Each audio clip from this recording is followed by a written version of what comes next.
காய் காய்ச்சி இந்த வீடியோ என்ன பார்க்க போகிறோம்னா, நம்ம முருங்கை கம்பு வைக்கிறோம்ல, அதை பார்க்க போகிறோம். ஏன்னா மரம் காற்றுல அடிச்சாலும் முறிஞ்சிருச்சு 2-3 கொப்பு.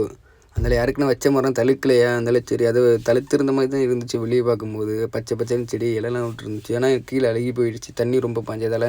மழை கிளைமேட் சேஞ்ச் ஆகும்ல, அந்த இதில் இது அழுகிருச்சு.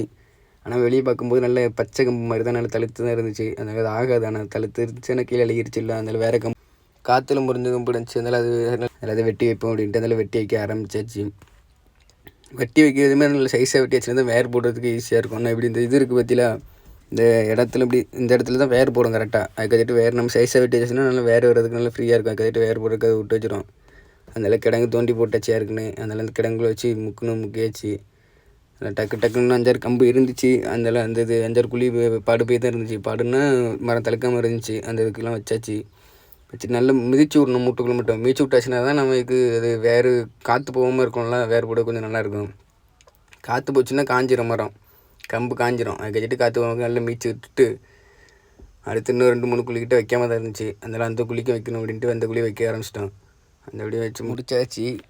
அதனால தான் அவ்வளோதான் கைஸ். முருங்கை சம்பந்தமாக வீடியோ பார்க்கணுன்னா நம்மளை ஃபாலோ பண்ணிக்கோங்க. நெக்ஸ்ட் வீடியோவில் பார்க்கலாம். Bye guys.